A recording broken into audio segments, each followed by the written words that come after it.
Hey, I'm your Wegener and welcome back to the Early Bird Photo News. Last week I asked all of you in the comments to have a guess what camera and lens combination I will be receiving next. And many of you guys were right because you said the Sony A9 III with the 2.8 300mm prime lens. And I must admit, when it comes to the fun factor in the field and having a super light and yet super fast combo that gives me great images, this is probably as good as it gets. Especially the A9 III over the course of the last year has allowed me to take some amazing images that I simply not have been able to take on a consistent basis with any other camera. Having 120 frames per second at your disposal lets you see the world in a way that we normally can't see in photos. Instead of getting maybe none or one good pose in a series of images from a bird taking off, with this camera I'm consistently getting 5 or 6 great poses, which has increased my keeper rate dramatically. For one of my next few videos, I've planned to make a Sony versus Canon autofocus video where I compare the two side by side and share my experiences with all the different models over the last few years. And in particular, at my spot that I'm currently shooting at, I'm able to side by side test, for instance, the A9 III with the 300mm prime lens and the R1 with the 100 to 300mm Canon zoom lens. So my experiences there have been quite interesting, and it seems like that some of the biggest strength of one of the autofocusing systems is the biggest weakness of the other system. So definitely interesting to see the two side by side, and I think it will be very interesting for a lot of you guys as well that consider maybe going from a Sony to a Canon body or the other way around. I never thought I would say this, but it seems like there's still one lens missing from Nikon's amazing lens lineup for wildlife photography. Because initially I'd thought to maybe bring a Nikon body along as well and then test all the 3 camera systems side by side. But to be able to shoot in this spot, I need a super fast lens that has a maximum focal length of 300mm. Both Canon and Sony have fast 2.8 300mm lenses, Sony the prime and Canon the zoom lens, but this is one area that seems to be completely missing from Nikon's current lineup. The reason I didn't want to use adapted f-mount lenses is simply because then I feel like it's not a fair comparison anymore. So this is definitely not meant to be a knock on Nikon because I think they still have the best lineup for wildlife photography in the market. But at the same time, I found it interesting that this is one area that used to be so popular that they seem to have completely overlooked, at least for now, in the Z-mount lineup. I've been at home for the last little while just making videos and photographing birds around here, but it's definitely time to go on a trip for me, and I think I'll be doing that in about 2 weeks. And this time around, why don't you guys have a guess in the comments where I will be going? I give you a little hint, I definitely want to photograph some new parrot species that I haven't photographed before. On the first leg of the trip, I will have to fly for Sydney, and flying with a lot of camera gear is always a massive headache for me. I simply hate going to the airport and having to stuff my pockets full of gear or go to the gate and then argue with the personnel there why I can't check my bag if there's $50,000 worth of camera gear in there. So has any one of you found a great solution? I've even gone as far as looking into buying like a Pelican case where I can just put all my camera gear inside and it will be protected and I just check it. But then I always run the risk that the bag might not arrive and I end up in a good location with no camera gear. So that's also not a great solution in the end. I looked into flying business, and for some locations this may work because it's not too much extra cost and I can take double the carry-on, but for other locations it will simply be too expensive.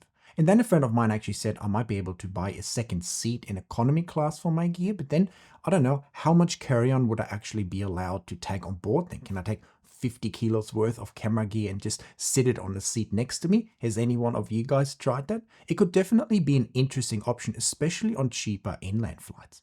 I have a great backpack that I use for air travel, my Naya Evo Fjord 60-liter backpack with the largest insert, but at the same time, while that fits all my gear, it's obviously way too heavy, usually between like 15 to 18 kilos or like, I don't know, 30 pounds. So sometimes I've gone through with that and people haven't said anything, but I just want to avoid having uncomfortable conversations at the airport.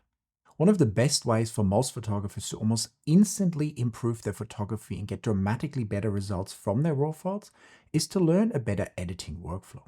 And this is why I developed my Lightroom and Next Generation Photoshop masterclasses.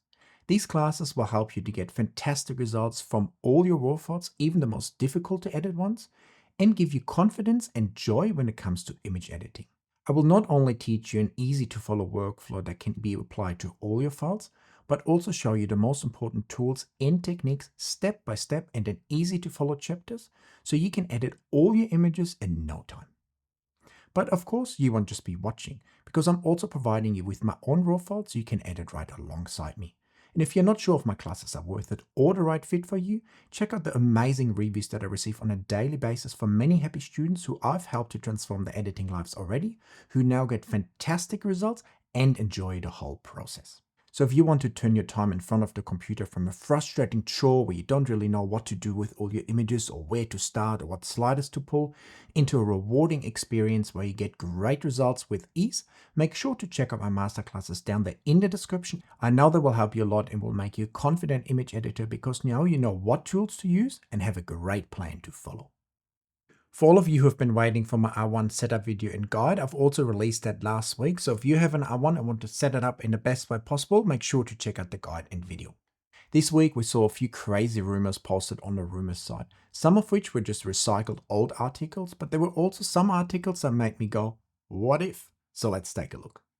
Before we jump into that though, I wanted to share what one of my most reliable sources has told me. And in the past, I had been right about the R6 Mark II and the 200 to 800mm lens, so their track record is impeccable. And they said that Canon is not planning to release many or any high-end pro cameras or lenses this year, and that their focus will mainly be on the other end of the lineup. That has definitely held true when we look at all the gear that has been released by Canon so far. Of course, things are dynamic and can change all the time, but I thought it's definitely some interesting food for thought. And of course, like with all rumors that we've discussed in the past or will discuss today, we have to take them all with a little grain of salt. What I personally enjoyed reading was the Canon Rumours seems to be quite convinced that we were going to see new RF super tele prime lenses next year with built-in teleconverters. Now personally, I'm also hoping that the rumor is true where Canon was working on a 2.8 400 to f4 600mm zoom lens, but I guess no one would complain about having new RF prime lenses with built-in teleconverters, would you? Of course, the prices would likely be astronomical, but I would love to see what Canon can do with true RF telephoto designs. All the current RF prime lenses work quite well, like my RF 600mm prime lens, but at the same time, these are the old EF lens design, just revamped and with an adapter attached to them. So seeing Canon make some true new RF prime lenses is definitely something exciting for me, because I think they would perform amazingly well in the field and would hopefully be also lighter and smaller. Another rumor that was floating around this week is that Canon is working on a 150 to 600mm RF L-series zoom lens with an aperture of f5.6. Now in theory this sounds quite interesting, but to me personally at least, this sounds like quite a strange lens because there would be so much overlap with the 100 to 500mm lens, and Canon has already also made the 200 to 800mm lens.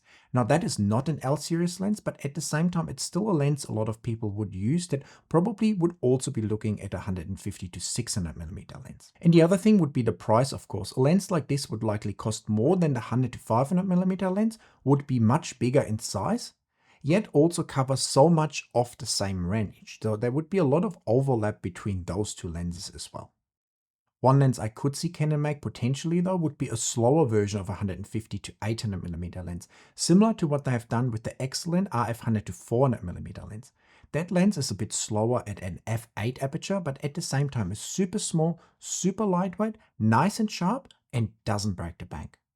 So bringing out another bigger version of that lens I think could be very popular and might bring many people into the Canon ecosystem and would also maybe fit a little bit better into the lineup. Would you agree? Either way, I think the potential introduction of an R7 Mark II maybe later this year would be an ideal point to also launch a new 150 to 600mm lens. Speaking of a potential R7 Mark II, there have been a few new rumors, but it seems like they were mainly recycled old articles with the same or similar specs. And for now, it seems likely that we would get a camera in that 30 megapixel range, hopefully with a stacked sensor, and of course improved autofocusing, hopefully an improved buffer, and an overall better performance in an R6 or R5 style body. So it would definitely be an interesting camera and one that could potentially come to market this year, but we really don't know at this stage. When it comes to Nikon, it seems like their next camera might actually be video-centric and could be called the Nikon ZR. Similar to what Sony has done with their current FX line of cameras, smaller cameras that are video-centric and ideal for content creators. And it seems like this camera would be based all around the sensor that is currently found at the Nikon Z6 III. There were also a few rumors popping up about the potential Nikon Z9 II, which will likely come out later this year, but it also seems like these were just old specs. And for me, this camera can only go one of two ways. The first option would be, we basically know what that camera would be like already, similar to what we've seen on the A1 Mark II.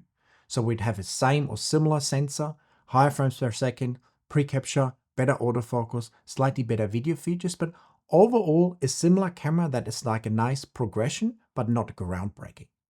The second option would be that Nikon does something completely crazy and for instance adds a global shutter or something else crazy to the Z9 II, and then we get a completely different camera that would be super exciting and might actually be a lot more groundbreaking than just being a small progression.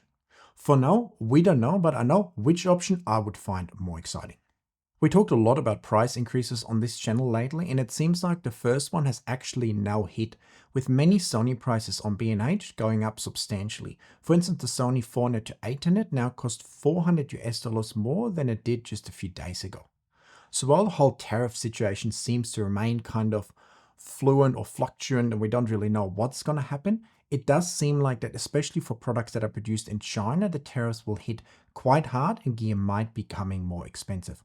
Of course, this all could change in a few weeks again, but it seems like normally when people increase their prices, they usually stay up and don't come right back down. Now, what's nice to see though with all prices going up is that there's some great deals to be had on B&H Photo, for instance, at the moment when it comes to the Adobe Creative plans. Because on some plans, there's up to 40% discount available at the moment. And from what I know, you can actually buy these plans and stack them, which for the next few years can make your Adobe subscription substantially cheaper. And I know a lot of you guys are a little bit sour on Adobe or don't want to use it anymore, but for me personally at least, I feel like that Lightroom and Photoshop are still the number one when it comes to editing your images and guarantee you the best results. And on that note, I think it's time for you guys to let me know in the comments all your thoughts about this video, about new gear, or maybe Adobe. Also give me a thumbs up for the video, check out my channel membership and masterclasses, and of course, hit that subscribe button. I'll see you guys in another video very soon. Bye!